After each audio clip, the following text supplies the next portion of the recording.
Good evening. It's 6 o'clock, so we're going to call our special meeting, although actually I think they're all special, to order. It says that we'll have public comment on my agenda, but I don't think we will, because we will have questions after the presentation, and I think that should be sufficient, unless someone has something of such a burning nature that you must say it now. Okay? Then what we're here for tonight is to hear the presentation of Greg Shoemate from Desmond.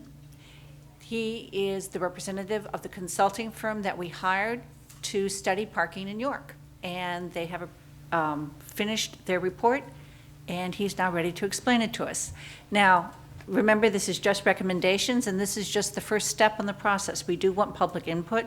We do have to work with City Council, because City Council, first of all, it's a good idea anyway, but City Council actually sets meter rates and meter location. So City Council will have a lot of input into this. But we thought it would be best to make the meeting as open to the public as we can. It's being live streamed, so that as many people as possible can be aware of what things we're thinking about doing, and we can hear what people have to say.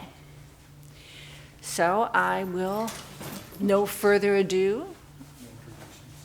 Oh, I'm sorry, excuse me. Ralph Serpy would like me to introduce him. He's on the General Authority, and Ben McLaughlin, and I am Pam Zerba. Thank you very much. I'm sorry. And now, with no further ado, Greg Shoemate. There was a pointer he told me about.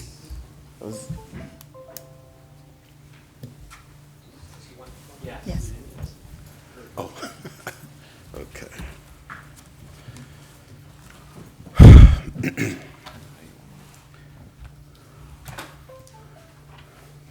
Why don't you pull that up, all right? Yeah, New York.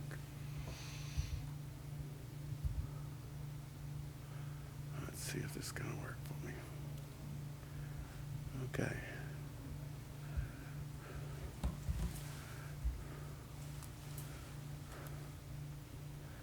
Okay.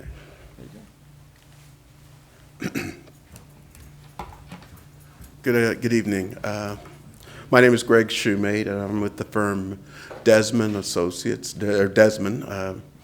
I started this project. We were hired by the General Authority in the city to undertake this parking study in 2016. And today I wanted to give you some of the highlights of the recommendations and some of the findings. Before I get started, though, I guess I want to stress that the recommendations in our report is simply that. It's Desmond's report to the city. I don't believe, while I think that the powers that be and many of the people we've been working with are very receptive to many of our recommendations, by no means anything that you're seeing here tonight should be taken as an action that the city intends to take or is in the process of taking. I don't think we're there yet, but this is just our findings, Desmond's findings. Okay, so for no further ado, I thank you all for coming, and I hope that you find this to be worthwhile. Our scope was to document the existing and future conditions here in the market area of downtown. We wanted to also, they asked us to look at the physical condition of their facilities, not just their garages, the lots, and also their system of meters. Evaluate the operational effectiveness of those systems and identify potential enhancements that would not only improve the financial performance of the system, but the level of service. Our study area was traditionally the downtown study area boundary, the river to the north, College to the south, and we go over just across the river to the east. And it's shown, I apologize for the slides because I thought I was going to have a bigger screen. I didn't realize we were going to be projected on a monitors like this. But that our downtown study area was basically focused on the central business district. However, from a system standpoint, we did examine the array of meters that extend beyond the boundaries of downtown, and we did look at several off-street parking lots that are under the control of the general authority. Just to give you a sense of the scope of your systems and resources and assets, on-street parking, which is what we call your parking meter system, and also your regulated on-street parking that may or may not be metered. Altogether, in the Central Business District, you've got about 792 spaces that are turnover spaces. According to your regulations right now, all those spaces, for the most part, you have a 2-hour time limit for parking, at least at the meters. Some of even the non-metered locations, there's a 2-hour limit. Outside the study area, mostly extending from the main drag to the east and west, Market Street to the east and west, you still have meters that go beyond the study area, and there we saw or counted about 457 spaces, and some of those were metered. Majority of those were metered. You have two different types of meters pictured here. You have Duncan mechanical meters on the left side of this image, and on the right side of that image are your what they call IPS meters that are credit card enabled, and they provide a little bit more data in terms of utilization and turnover. This is just mapped the streets with meters. Only for the far south of downtown, you find that there are no meters down by the high school. And let's see, can I point with this? Okay, so yeah. Oh, it doesn't show up on the screen. Okay. All right, well, that's the study area boundary. I'll move on then. The parking facilities, off-street parking facilities, would be namely your 3 downtown garages and also your surface parking lots. And some of those are under the control of the general authority, and some of them are owned, in fact, by the redevelopment authority. We didn't focus too much on the redevelopment authority properties, but we did want to make note that they do exist in the study area and just beyond the study area. This map here gives you a sense of the city-owned assets in blue, general authority-owned assets, and then the redevelopment authority assets are shown in yellow. Most of what you see there are surface lots, but the King Street, Market Street, and the Philadelphia Street garage are also shown on there.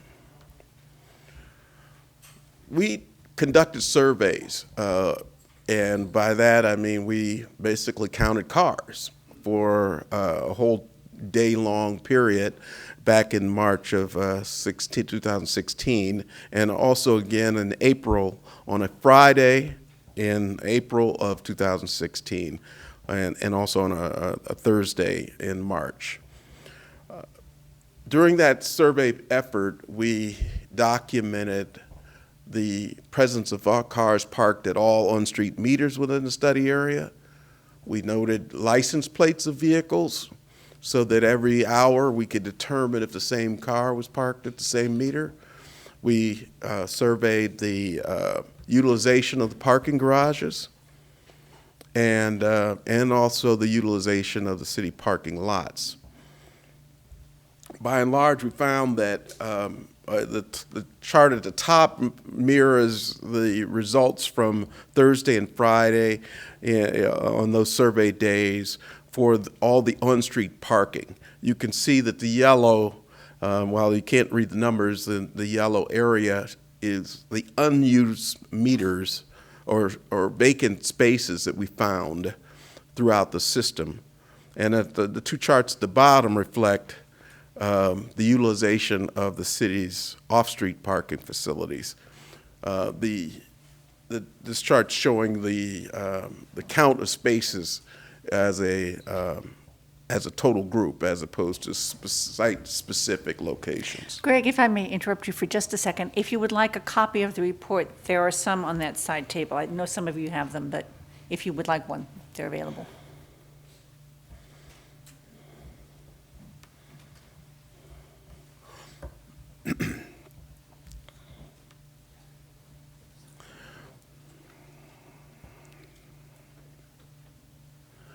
We examined the utilization of on-street parking on a block-by-block basis so that we could understand where the highest demand areas for on-street parking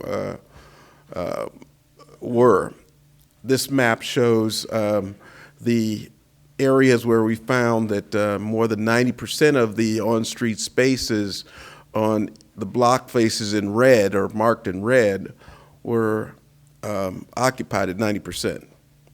The lowest occupancy level was the teal color on this map.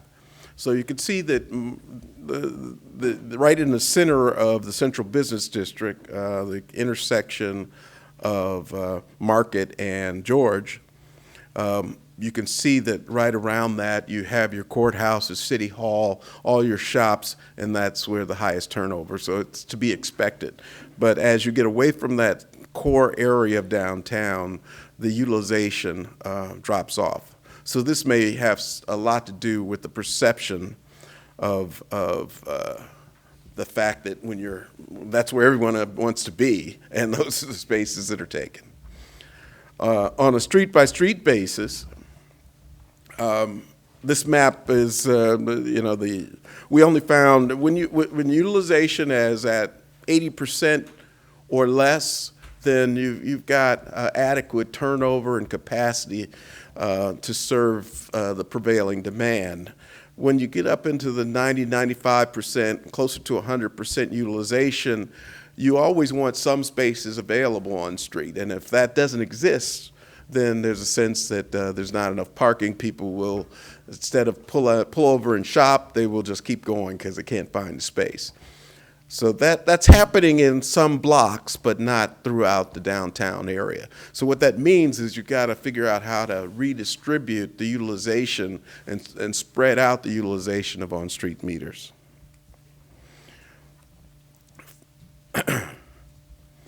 The city, this should say off-street lots. The title's not correct on this, but it's off-street lots. The city lots, 134 spaces found in about, the city hall lot has 134 spaces. The city has another 6 or 8 off-street lots that add about 571 more spaces, and then the 3 city garages with 1,200 spaces.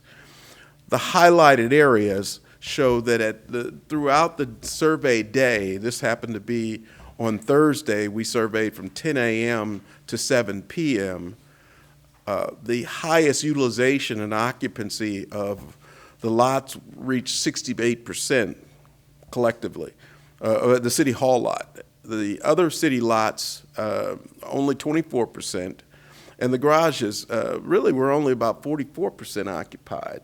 And all of that occurred really between 10 and 11 o'clock on the weekday. If you look at the whole system as a whole, you're running about 40% occupancy.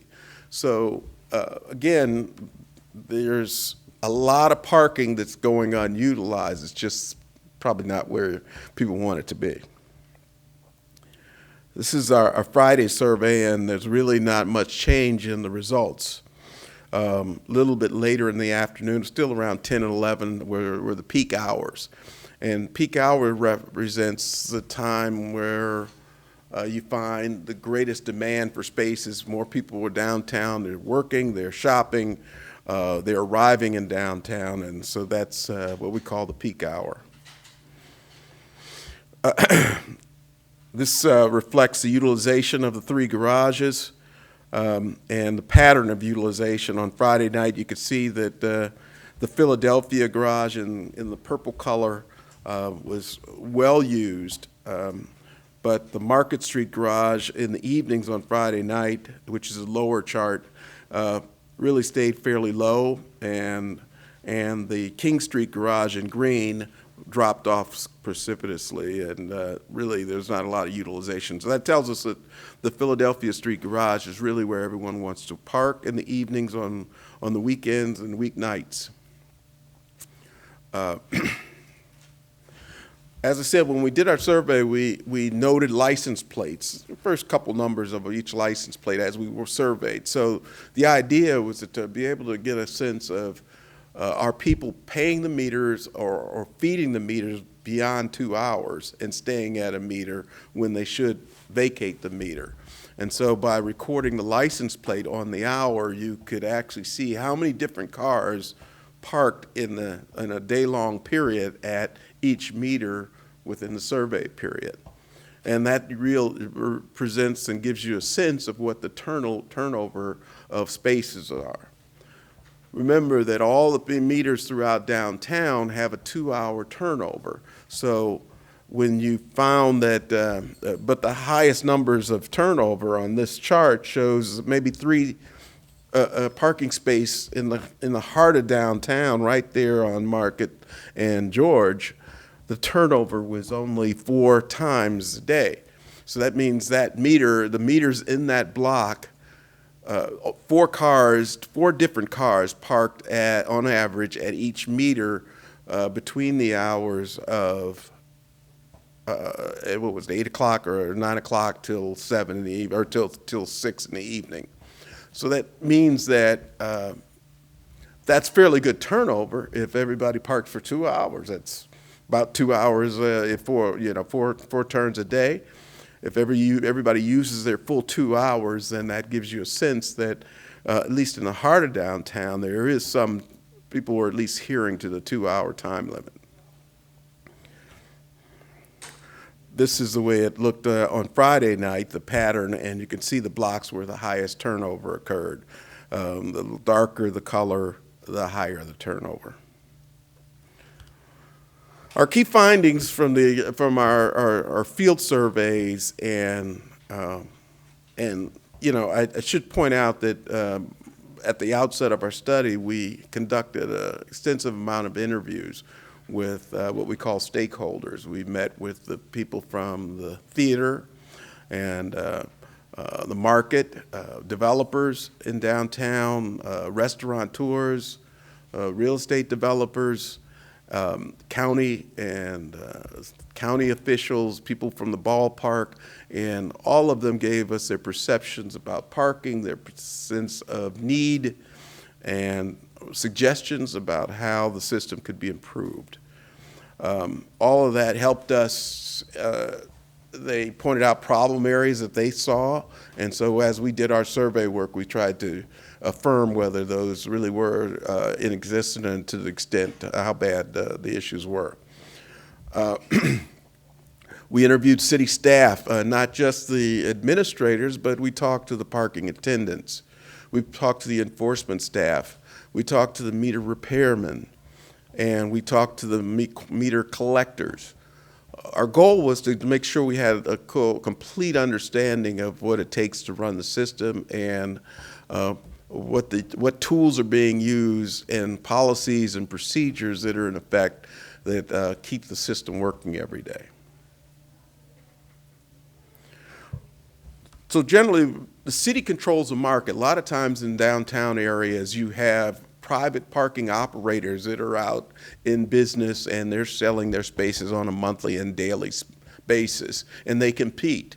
And oftentimes when the private sector controls more parking than the city has to follow suit in terms of what the rates are. In this situation, the city of York controls the market, most of the parking supply, they dominate, and about 85% of all the parking in downtown is controlled by the city.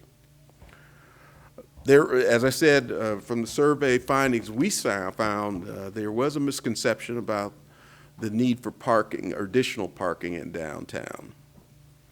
The facilities weren't very well utilized or underutilized. And there's some issues around why that is, but I'll get to that a little bit later. The city's parking garages, we examined the physical conditions. We had inspections done of the garages. All of the city garages, thankfully, are in very good condition. The city's been invested a good deal of money to keep them up to snuff, and they're in very good condition. Ultimately, that's what you want to do. The last thing you want to do is try to repair or replace a deteriorated garage. So the best thing to do is maintain the best you can. The meter system and off-street lots are in fair condition to pour. The city lots that are leased out on a monthly basis, they need to be striped. Some of them need to be resurfaced and paved. They're not well lit. They don't have very good signage. There is no clear distinction that they are, in fact, city lots, or very little distinction that they are. The technology that's being used needs to be upgraded, particularly the meter system. There's a lot of problems with your meter system that we found in talking with your meter maintenance people. Your parking rates are a bit out of line. In fact, the rates and the regulations are not calibrated to achieve the kind of desire and distribution of parking activity that you want and I think the city needs in downtown. And I'll talk about that a little bit later. And then the system is, right now, the general authority is the so-called administrator of the city's program. They rely on the business department, the public works, and the police department to carry out its mission. While that's not unusual, sometimes if it's not properly structured and organized, it can be fragmented. The effort, it can be unfocused, and sometimes the activities of the department aren't aligned in a way toward a clear mission. So while every day there's someone walking the streets writing tickets, and every day there's someone collecting the meters and someone's fixing the meters, it's not being managed as a system. Everybody sort of has their parts and roles to play, but there's no glue that holds it together in a decisive way that keeps the program focused and responsive to not only day-to-day needs, but also developing trends that sometimes aren't easy to see. You have to sort of spend some time doing analytics like we did through the study to understand what's going on. Because as more restaurants open, more people move downtown, everybody wants to try to lock in a parking space in some way or another with either a permit or access to one of the garages or the lots. So basically there's some management issues that need to be addressed.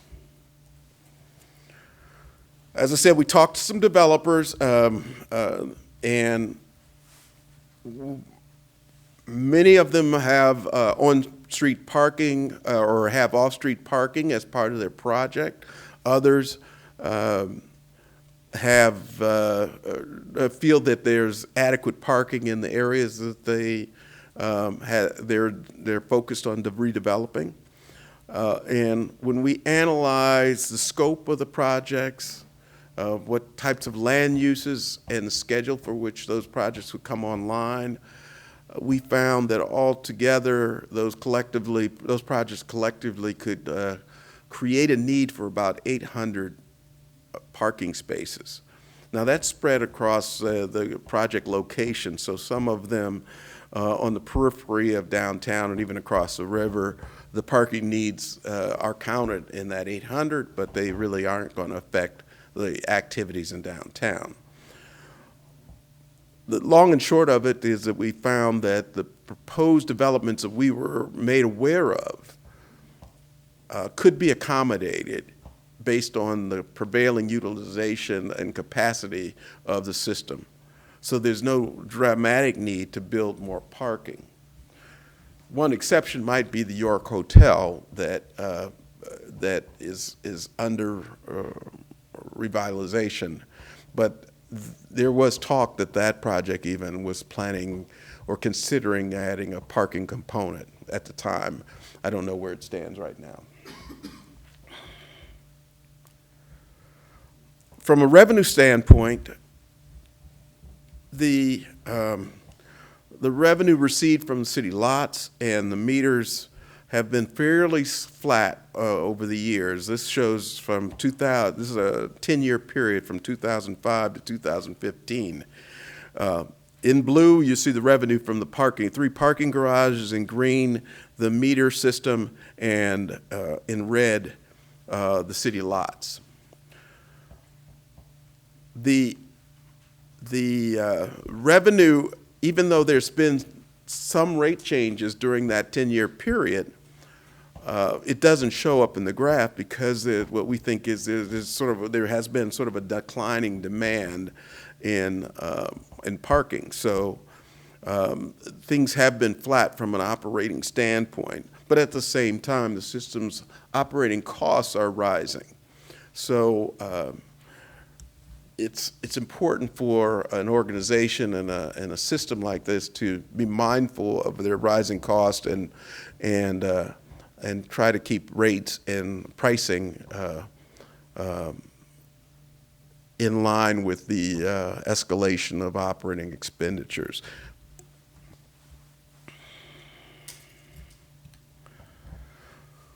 Now I'm going to get into some of the recommendations that we came up with.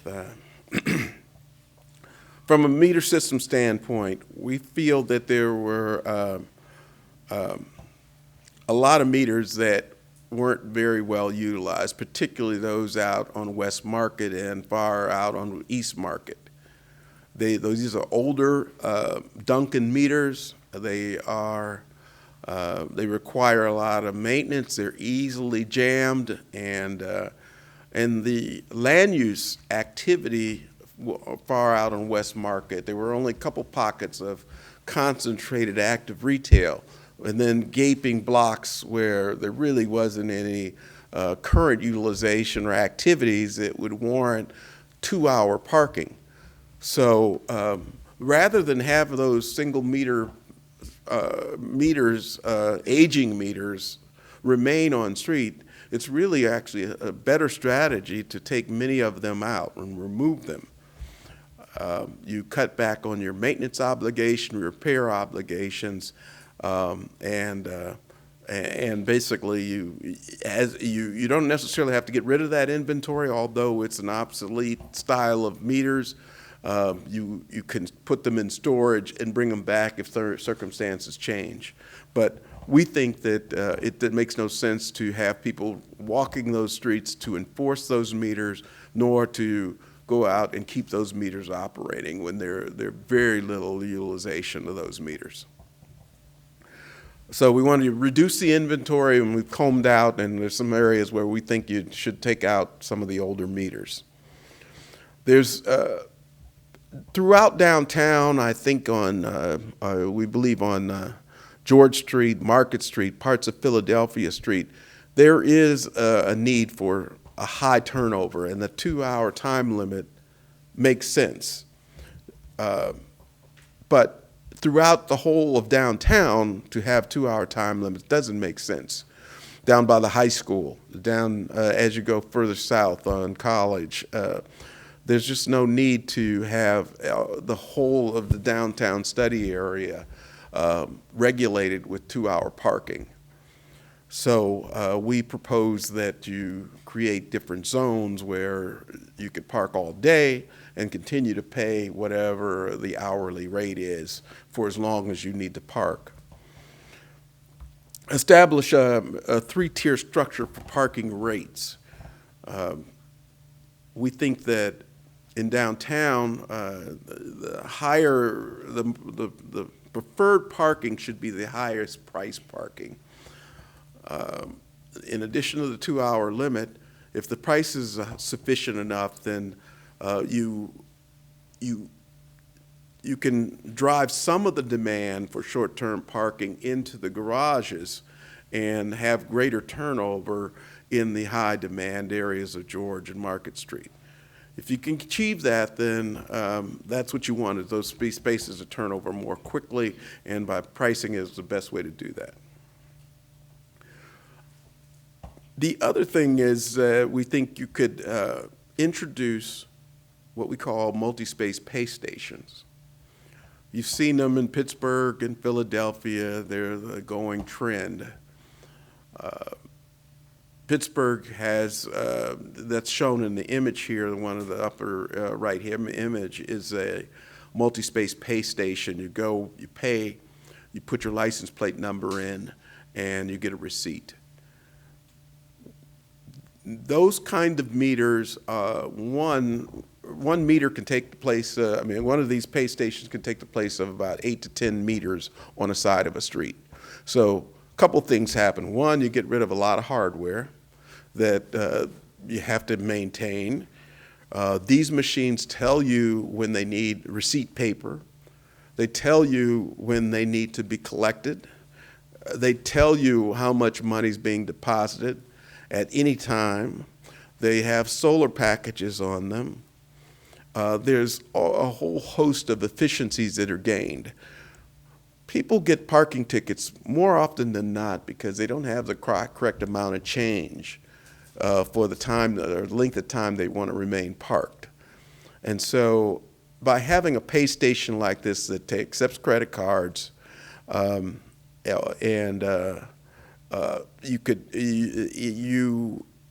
add a quality of service to the customers because they have a different way of paying. And most times what you find is people who pay with credit cards, they will max out. If there's a 2-hour time limit, they'll just buy the whole 2 hours. That doesn't happen necessarily if they're putting coins in a meter and they only have 50 cents to get by and hope that they don't get a ticket. So we think that it's a wise investment. This is a new trend of going with multi-space pay stations. There's a lot of savings in terms of operations that can be achieved with them. In conjunction with that, we think the city also should introduce pay by phone. That too is probably the most cutting edge element of the parking industry. You can call in your location, put in your plate number, and have your parking charged to your credit card. The more you can take cash out of the system, of a parking meter system, then you're saving time, money, and possibility of theft. Having pay by phone is the customers and users really like it. Sometimes they could be at a meeting and add time to their meter. They can get a call back to let them know that their meter or time is expired or parking time is expired. They can add more money and stay at the same parking spaces for a longer period. It's great technology. Money goes right into the system, and it's easily accounted for.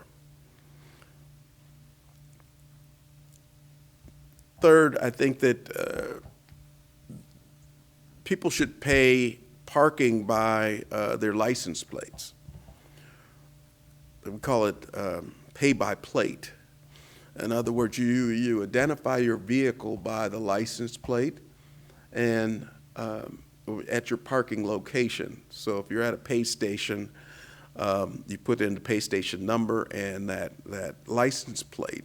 Having pay by plate allows you to conduct enforcement using automation and audio, using cameras to drive through an area and detect violators, because these systems are all integrated and they talk to one another, so that the same technology that's used to scan plates also tells the enforcement officers whether you have paid, whether your time is expired, and also to identify stolen cars and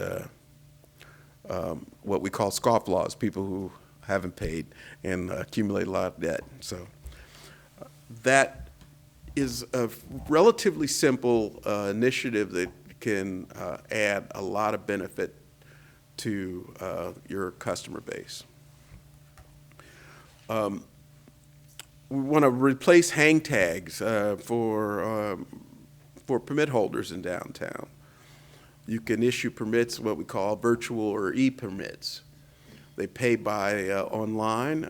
It's tied to their license plate, and again, they're identified as permit holders based on their vehicle identification.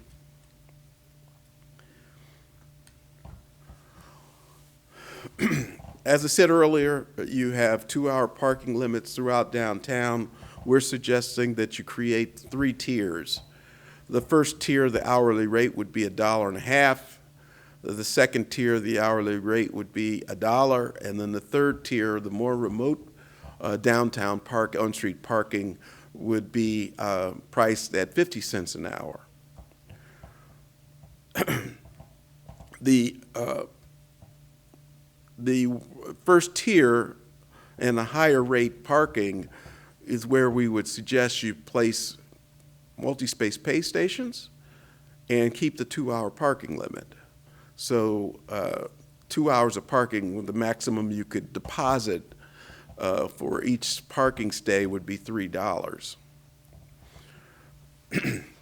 In the second tier and third tier, we believe you can allow people to park all day from 8 to 6. And if they choose to pay continuously for the entire day, their rate would be $1 an hour at $10 a max. Same thing for the 50-cent zone. The maximum you would pay would be $5. This allows more of your on-street parking to serve people who may have a need for longer stays. They may be working part-time, and they need to be downtown 4 to 6 hours, maybe not all day. And occasionally it might make sense for them to just grab a space on street and pay for those 6 hours of parking. Right now, they can't do that without getting a violation. So what you're doing is making more of the spaces in downtown work for broader and varied needs of your customer base. This map, and it's shown in the report, the rate tier it's shown in yellow, is concentrated on George Street, Market Street, and parts of Philadelphia and King. The second tier would be the blue areas, and that's $1 an hour, but you can park all day. And then the third tier would be the green area. Also to the right of that area, you see a black dotted line, and that's where we think on West Market you should remove the antiquated meters, the Duncan meters. This map is similar, only it's intended to show where we think you should put multi-space meters, also in yellow, relocate the IPS meters. Those are the ones that do accept credit cards, but they're electronic. They're a step up from your Duncan meters. Relocate those, take them out of their current locations, replace them with pay stations, and then move those credit card meters to the second tier area. And then the green areas you would remain or leave those mechanical meters, or what I call smart meters, or mechanical Duncan meters in those areas. Again, ideally, you would like to have pay stations throughout downtown, but this reflects a gradual transition from what you have today to a more higher level of technology. And I think that this would serve downtown a lot better. And also with these rate changes, by raising the hourly rate to $1.50 an hour, we think that more people will opt to park in the garage, and we were recommending that some of the rates in the garages be lowered. I'll come back to that. Again, we talked about enforcement. The enforcement, a lot of enforcement is focused on street cleaning and throughout the city.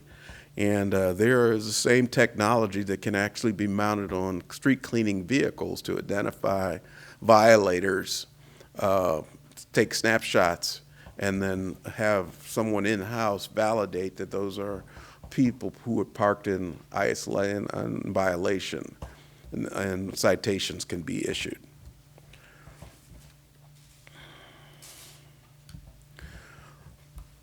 Some operating changes for off-street parking facilities. We wanted to lower the first 3 hours, the rate for parking for 3 hours or less in the garages. We want people to consider parking in the garage as equal or even more economical than parking at meters. The more people you could be, that's where your volume of capacity is, so you want to encourage more people to use your parking garages, and the way to do that is to make your short stays in the garage a little cheaper. We want to, right now there's punch cards that are available. They're not well utilized, but we think that program should be discontinued. That's a merchant program, and it's not well utilized, and it's probably more trouble to administer than it's benefiting the customer base. You need to adopt a uniform signage system for all your facilities, so that when you go through downtown and there's a theme to the parking assets the city controls through signage. But that signage, just to have the universal P and the same color scheme, is probably not enough. You have a parking tax that some of the private operators pay as well as the city pays. And through that program, we think you can better manage the whole inventory of parking in downtown. In Cleveland, for example, we have a similar parking tax, and the private operators as well as the city have to, as part of their license renewal every year, they have to reaffirm the space count of their spaces. We actually impose landscaping standards and condition standards on the parking lot. We require the private operators to identify the towing regulations and where the cars, if cars were towed, where they would be taken, and to have a number, who the operator was. All these things can be posted and, again, better serve customers. Not only that, having established a good database, you can see from year to year what parking facilities are going offline or coming online. So you have a live and living database of parking in downtown through that program. You should devise and implement a plan. Right now, you basically leave your garages open for the general public to utilize free of charge because it's so costly to have a parking attendant staff the parking lots in the evenings and weekends. Well, that's kind of like cutting off your nose to spite your face in a way, because you're making your parking facilities, but you're exposing yourself to liabilities, you're losing revenue, and you're poorly managing your facilities by doing it that way. Ideally, though, most parking operators, both public and private, are transitioning to automated pay stations in parking facilities rather than having cashiers. Labor is usually almost 40% of operating costs, and it's no surprise that the general authority is doing its best to try to hold down labor costs. So we think that the garages could be converted to automated pay stations where there's machines in the garages where you can pay with instructions. You can have remote monitors on those and audio responses to customer questions. That would free you up from having cashiers and attendants in those garages many times, and it would save. It would actually allow you to keep the garages open and still make revenue by automating the garages. There are some issues that I pointed out in our report relative to the garages. They're not functionally designed right now to be controlled through pay stations and pay and lane equipment. Two of the garages, King Street and Philadelphia, it wouldn't be very difficult to convert those right away. But if any of you have been in the Market Street garage, you know that there's only one lane in and one lane out at the Market Street garage. And that's problematic because if it were an automated facility with monthly and transient customers, you need two lanes for exit so that monthly customers can use their pass cards to get in and out, and cash customers are not holding up, exiting, trying to pay with a credit card. But the facility is not designed that way. We think it can be, there's some physical changes that could be made to make that happen. It's costly, but in the long run, it would make that asset work a lot better for you.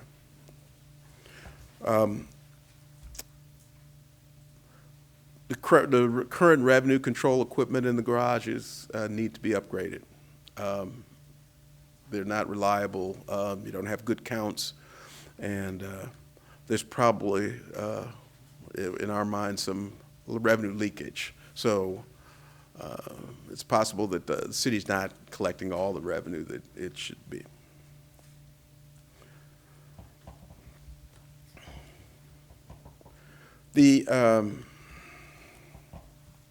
Let's move on.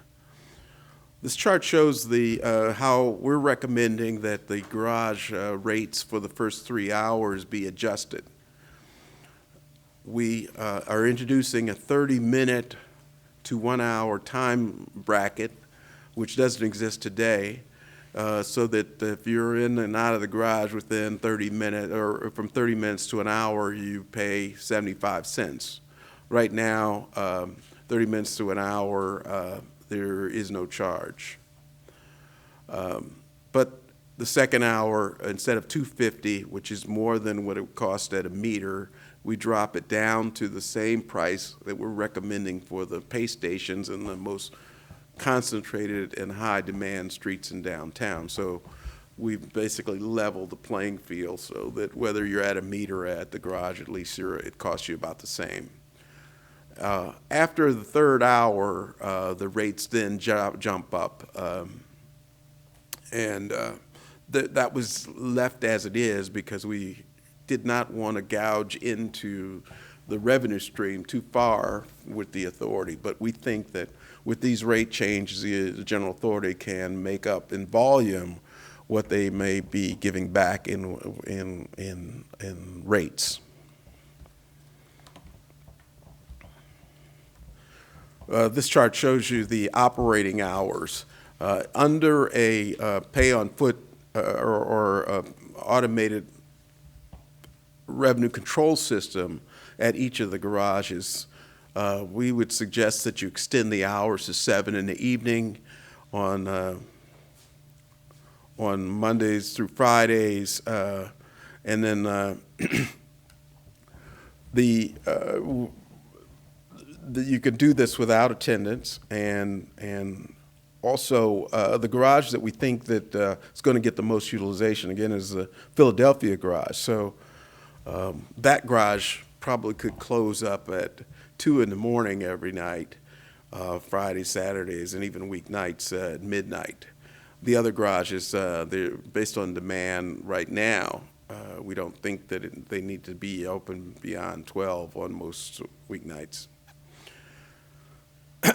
But with the proper technology and access controls, you could still provide overnight parking to monthly customers in those garages, even though transient customers are sort of closed out at a certain time in the evening. Monthly customers would still be allowed to get in, and that could be done through high-speed overhead doors, where you come up with your monthly pass and you flash it, and the high-speed overhead door raises, you drive in, it comes back down. Your facilities are secured and monitored, and you're serving people overnight, and then during daytime and activity hours, you can still make the facility open to the general public as transit customers. These are some of the signage ideas that, this happens to be the City of Toronto's system, but you could see the theme is throughout on their mapping, their website, their parking lots, their pay stations, even their bike racks are, and their mobile phone app. It's all part of a uniform system, and we think that that would make a tremendous difference in downtown, and not only for the system, but just for visitors as they come in to be able to see really where the real parking opportunities are. So you want to reinforce that. Lastly, we think that from an organizational standpoint, we'd like to see, we're not totally opposed to having Public Works and the police and the business office involved, but right now there's no one that's assumed full accountability day to day for the performance of the system.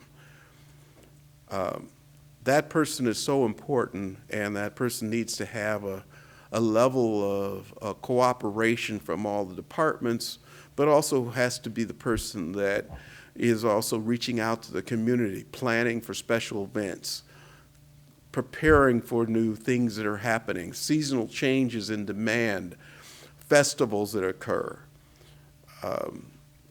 Being able to sit down with people who are interested in investing in the city to be able to tell them what are the parking resources available, to plan and program changes and capital improvements over time, to work with city planning so that there's ample thought and consideration given to the sell-off of any parking assets. Sometimes that's a good thing, sometimes that's not a good thing. But you have to give it due consideration. And all these kinds of decisions are linked and interdependent and can dramatically affect the performance of the system and how people perceive it. So we feel that the city should appoint someone to be a parking administrator, and that person should be responsible for setting policies, planning these technology enhancements, and also training staff, so that there's a uniformity of performance and expectations of outcomes that you're working toward toward a mission. So those are some of the highlights, and I could answer some more questions, but I think my time's I probably talked too long, so. Thank you, Greg. We are going to open the floor to questions. Since this is being live streamed, you have to speak at a microphone. So either you can ask your question and I'll repeat it, or if you would like to ask it yourself, if you come up to the front, we'll turn a microphone around for you. Okay, are there any questions? Yes, sir. Yes.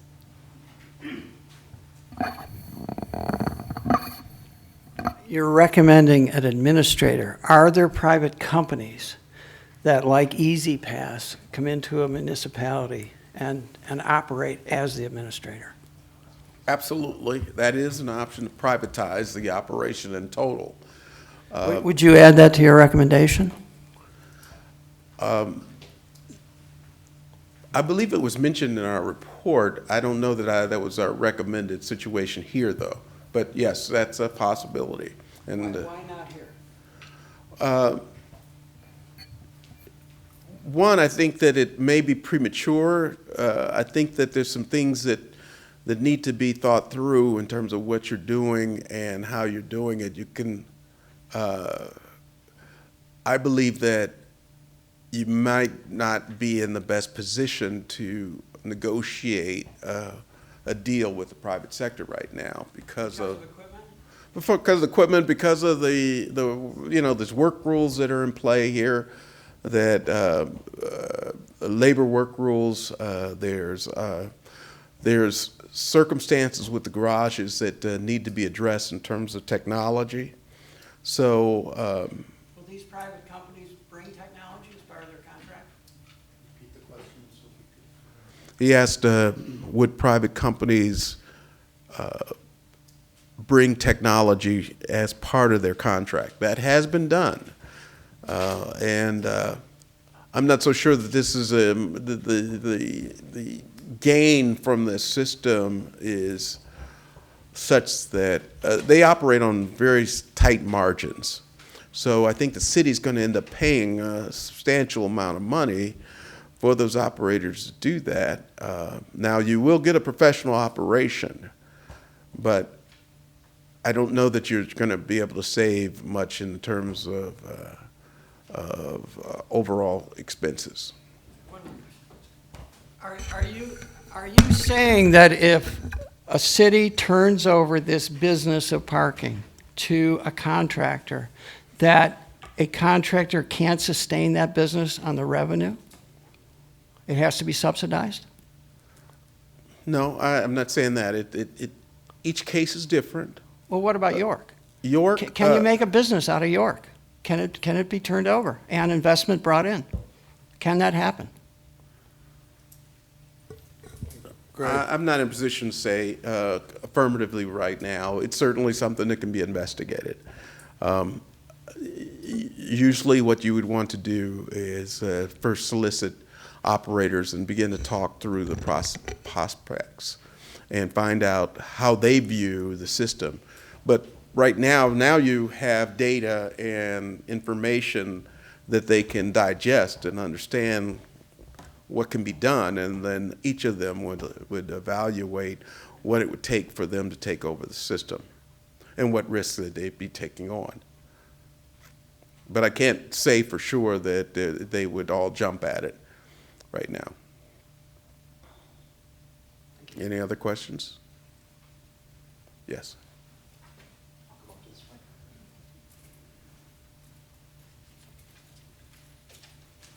Hi, probably more comments, but also questions as well.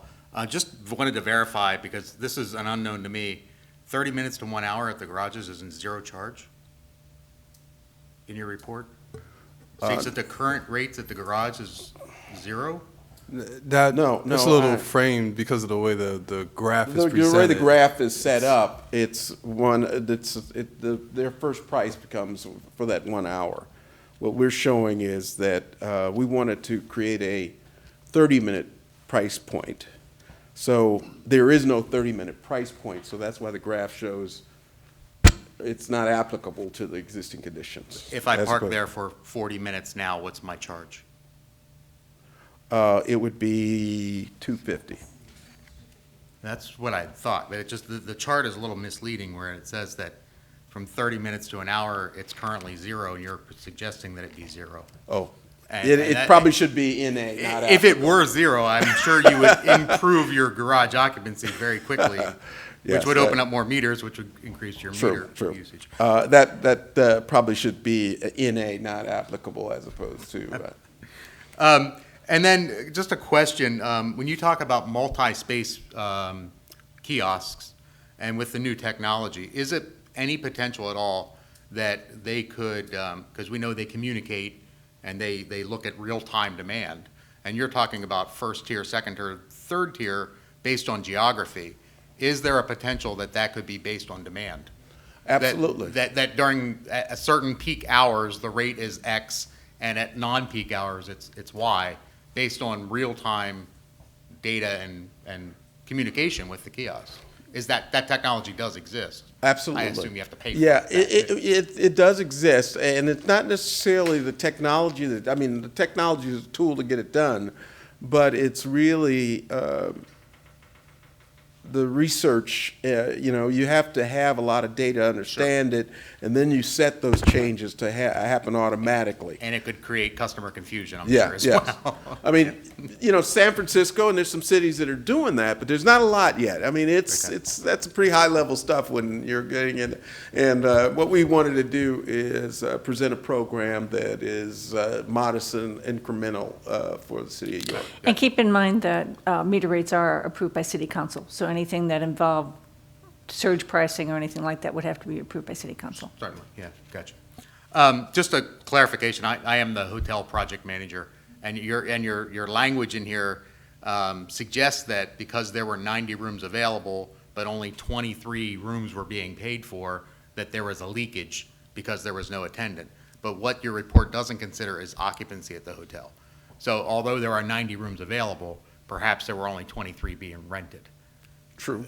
So just to clarify, just for your own sake, that it may not be necessarily leakage due to lack of attendant, but it's honestly lack of occupancy. We're running at about a 30% occupancy. So you Okay. probably were catching most of those customers. Okay. Just for clarification in your report.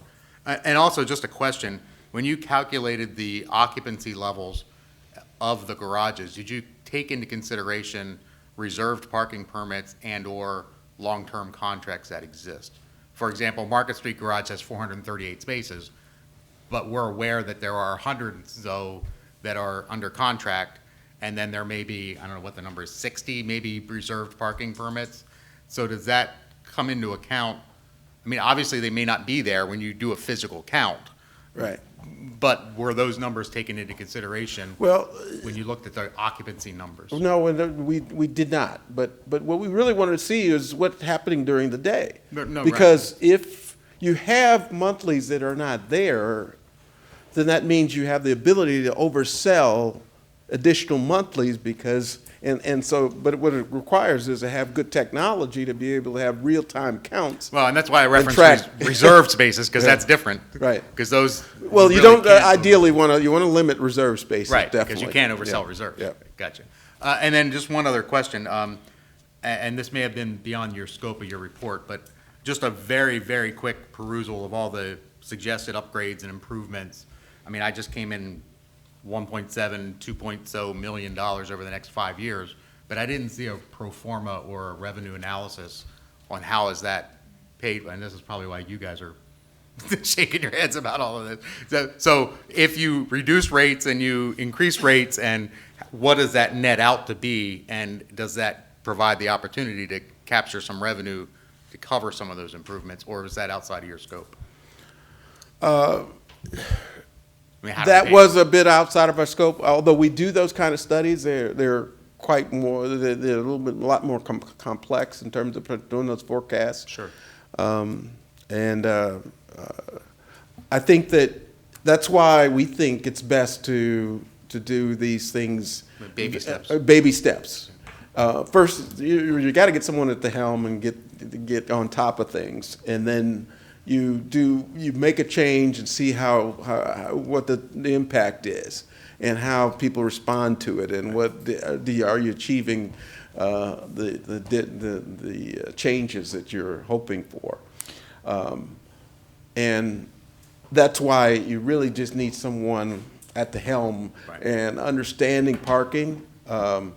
And I think that while you just don't pick someone, I think I recommended that you really get that person well-trained and get them exposed to the industry and peer organizations. I mean, people have been up to Lancaster. They have a great system. There's a number of cities in western Pennsylvania that do a great job with the parking meter system. We worked in Bethlehem and Easton and so forth. And they all are good examples. It's just a matter of knowing where you're headed and what you're trying to do and take incremental steps.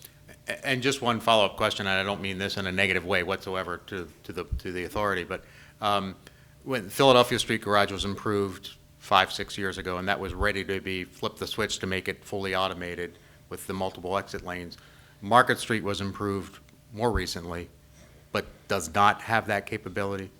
Okay, and then I assume, total assumption, that the reason Philadelphia was not fully automated was a staffing disagreement? Or a staffing challenge, or? I don't think anybody here was there then, so I'm not sure that anybody here can tell you. Okay, okay. The whole question of automating the garages, if we did that, you're right, the cost of automating the garages would just about obligate us to start charging on weekends and at night, at least for a while. Correct. And I'm not sure we want to do that for other reasons. Right, So absolutely. it's more complicated than the simple, okay, automate, then start charging, because we want to encourage people to come downtown. Yeah, totally agree. So it's something we have to think about, Right, obviously. right, yeah, agree. Thanks so much. Any other questions? Yes, sir.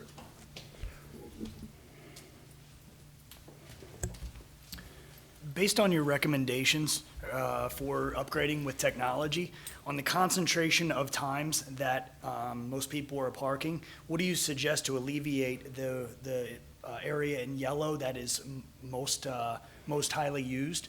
How do you handle that on high traffic nights like First Friday and other things like events and things? What would you suggest on how to have plenty of parking?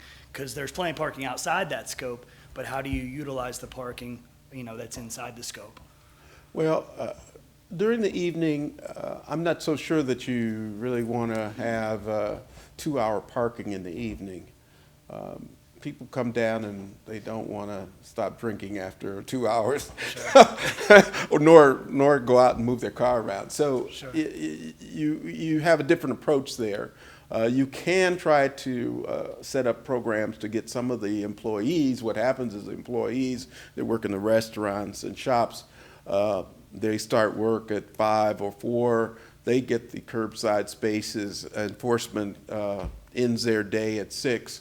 And so they hold those spaces all night, and the people that come and arrive later on, there's no spaces available. So if you can institute programs to give those employees remote parking from that area, that could at least make those spaces, more of them available earlier in the evening. But at some point in the evening, you're going to have all those spaces sort of locked in and occupied. There won't be a lot of turnover unless you change your rules and regulations. Is there a solution to that?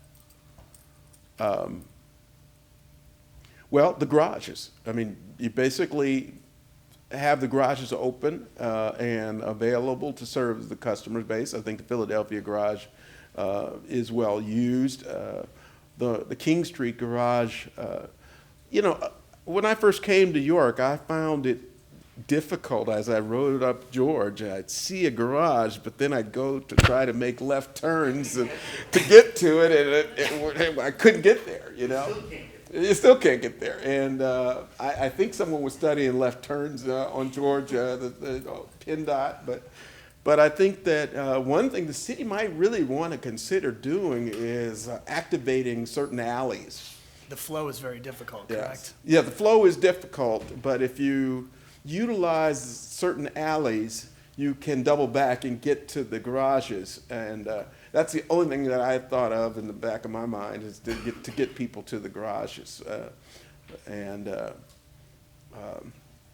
But through signage and maybe some right-of-way improvements in the alleys, that might be a way to get people to a more direct path to the garages. Okay. What other parking solutions, such as like valet work? Would that be a solution? Well, you have to tell me, do you think your customers are prepared to pay for valet parking?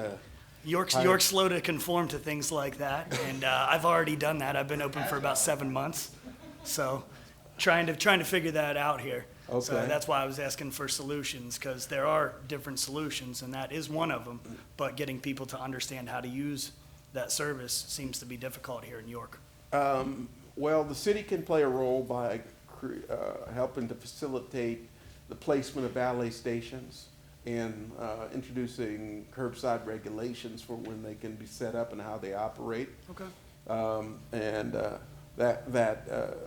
and then finding a place for those cars to park. I don't know that you want to just put them in the garages. You want to find underused lots.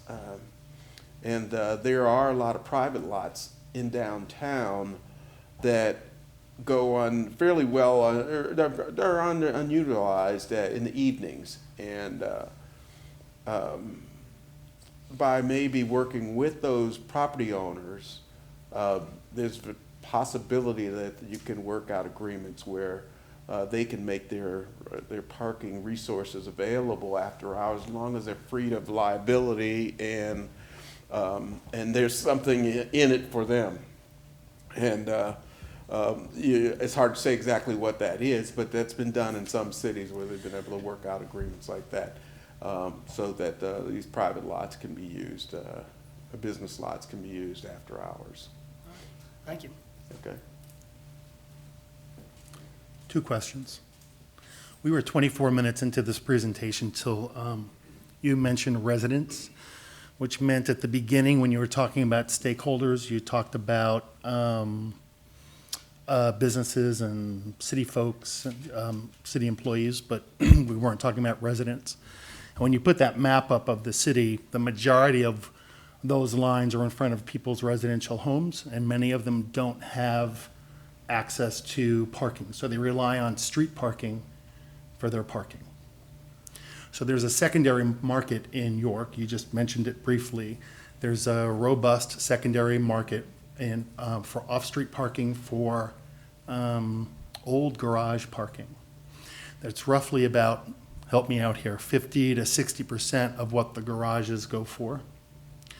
And so I'm curious if in your recommendation of eliminating meters, if you looked at the non-core and core hang tags and the percentage of residents who purchase those tags, because having meters push people to purchase tags, which creates revenue.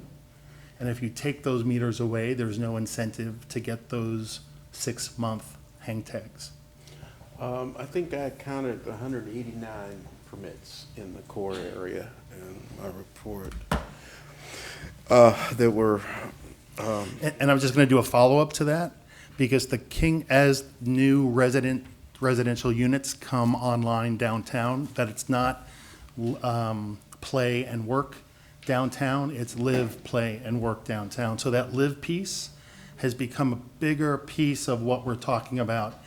And just doing that tour of the new that jewelry store that's now Isaac's and the right.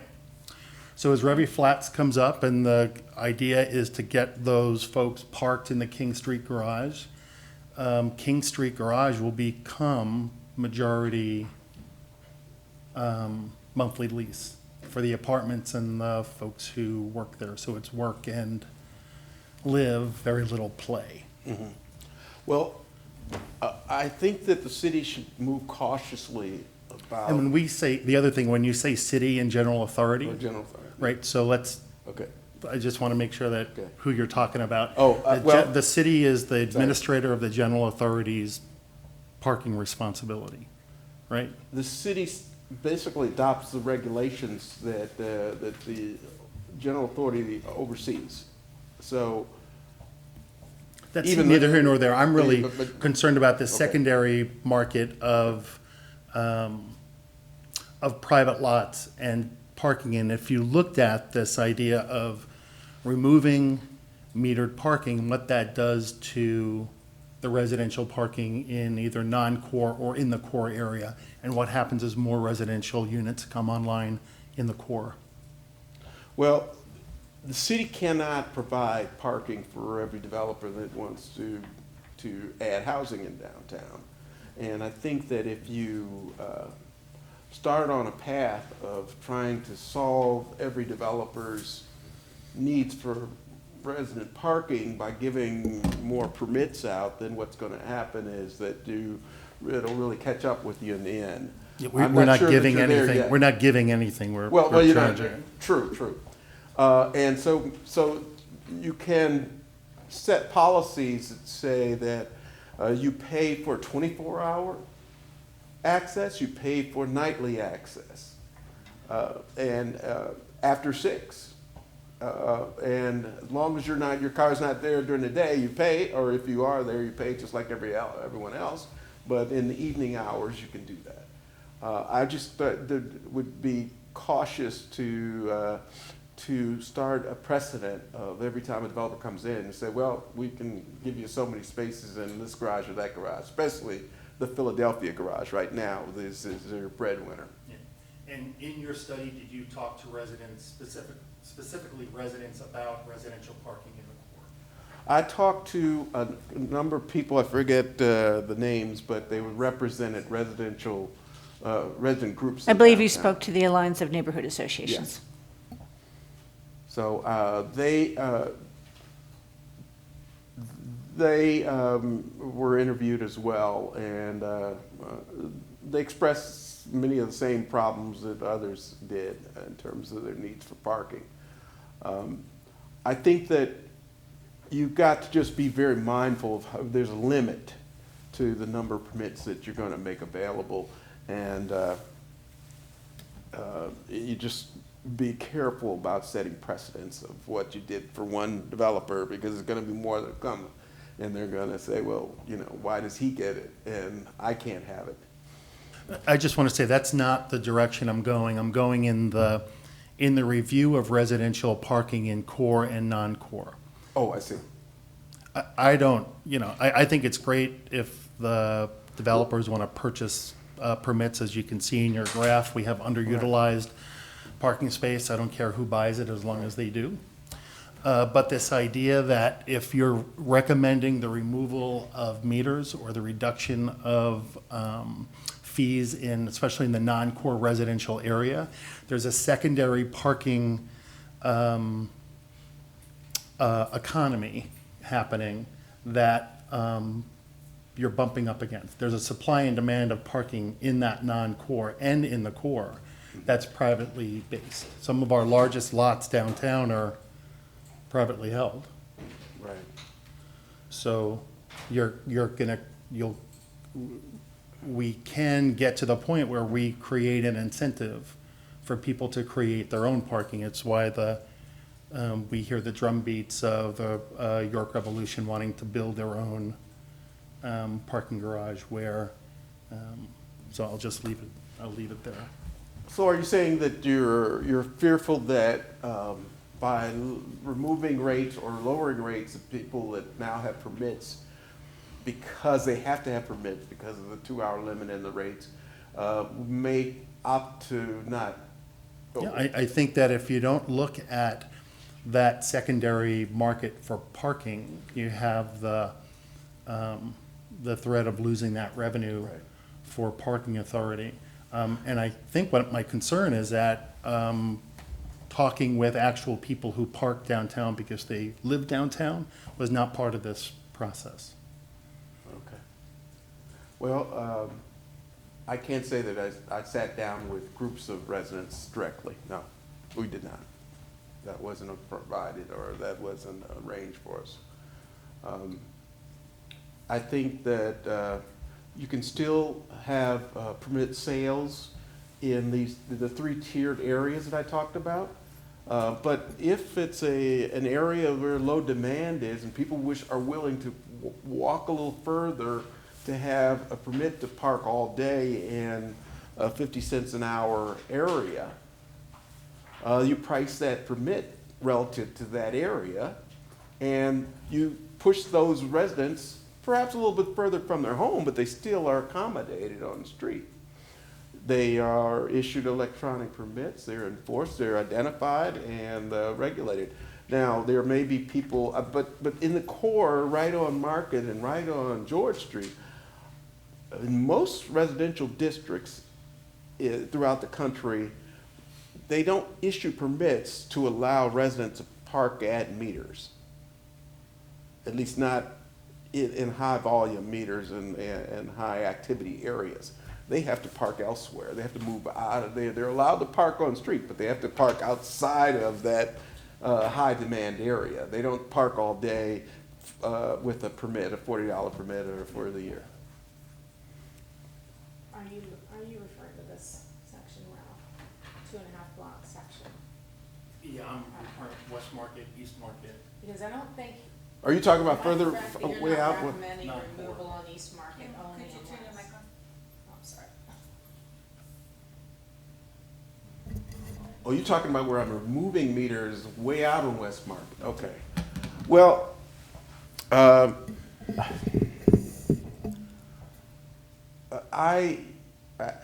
just don't think that residents need to have permits out there. I mean, the meters on, the curbside space is available. It's not used.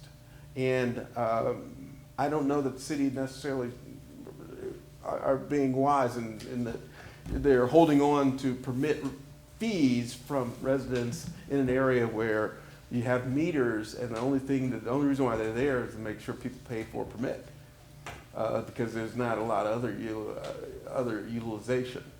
I think that there's a better way to more fairly treat the residents out there, and accommodate them, and maybe concentrate those meters that are to remain right in the high activity intersections where,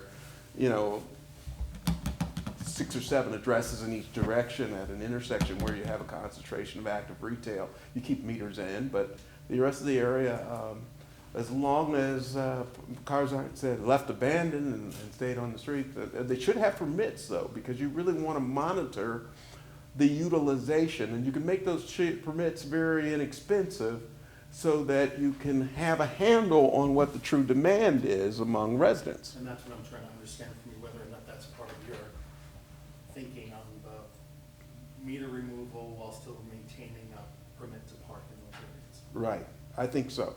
I think in that area, and you could still put limits on the extended hours. Maybe it's only 4 hours in that area. You could still enforce a 4-hour duration parking without meters. You don't have to collect fees, but you could still make those so that cars don't sit there all day. Only residents are allowed to park all day in that area.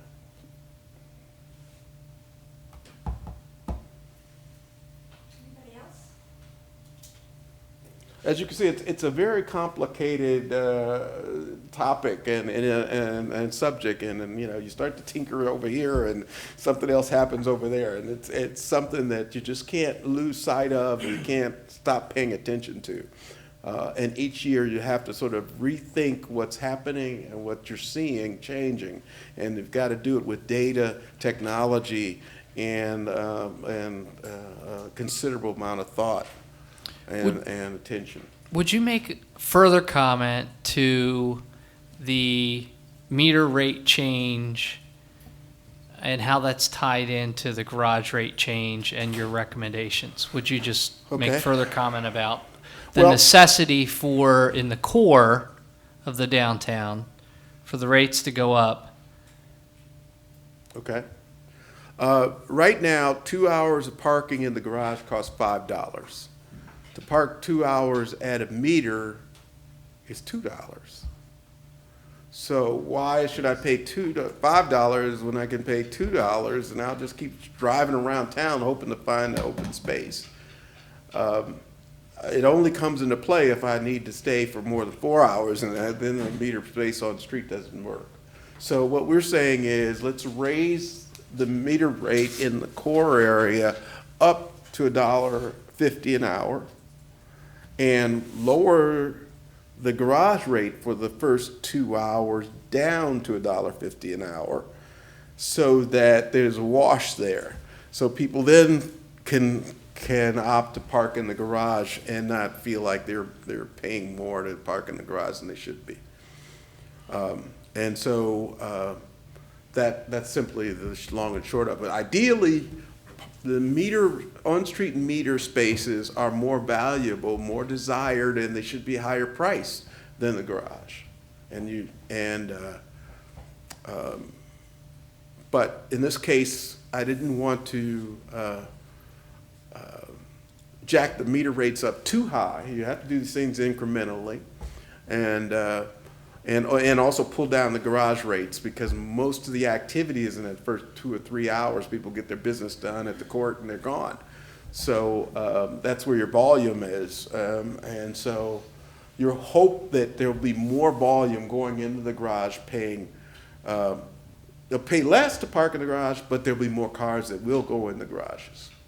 And then more people use the garages, they'll be more accustomed to it, and you'll see, you'll be able to manage that better and know what you have available for permit parking once that happens right now. And with your theory on that, can you articulate a little bit about best practices in other first-class and second-class cities? Well, one, there's a trend toward utilizing technology. Automation of parking facilities, fully automated parking facilities is another, cutting down on labor costs. Using pay stations to control on-street parking as opposed to single unit meters.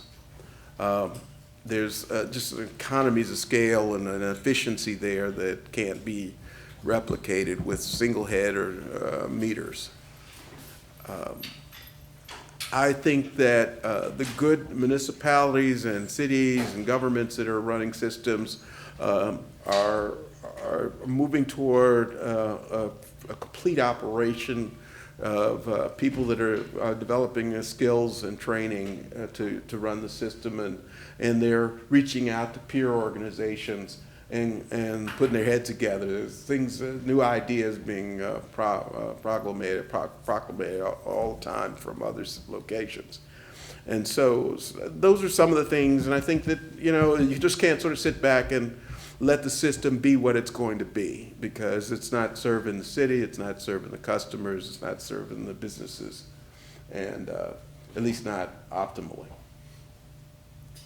I'm sorry, I hope that addresses what you're saying. No, that was good, thank you.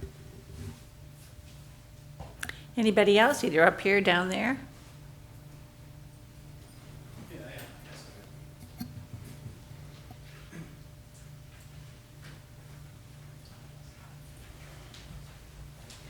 So it seems to me that one of the strengths of York's current parking garages are that they're in such close proximity to our retail and our restaurants and where most people coming downtown want to go.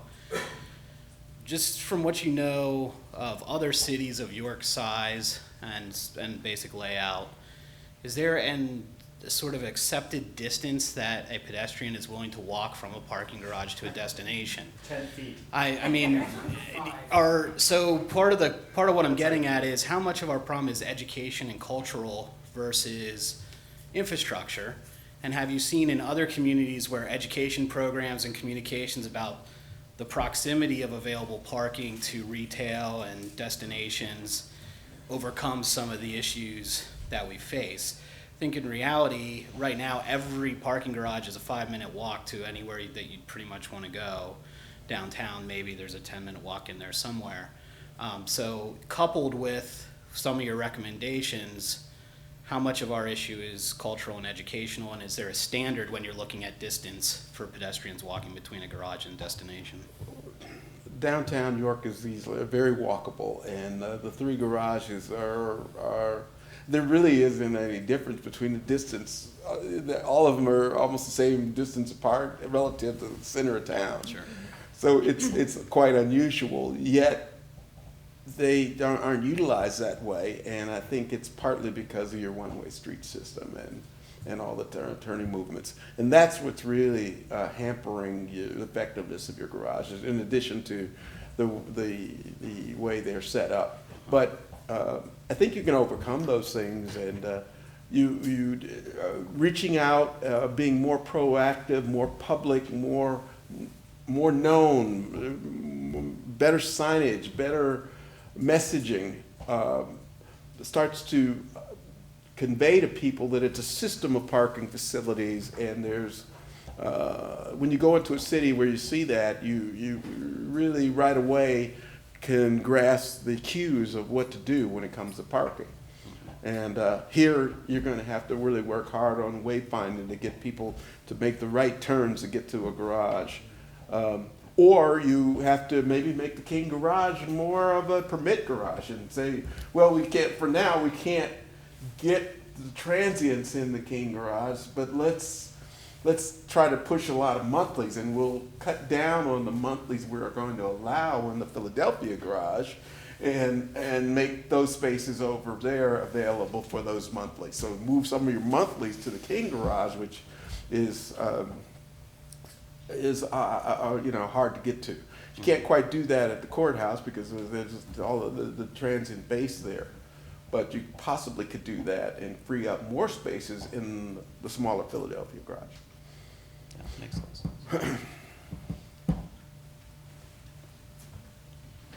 Okay.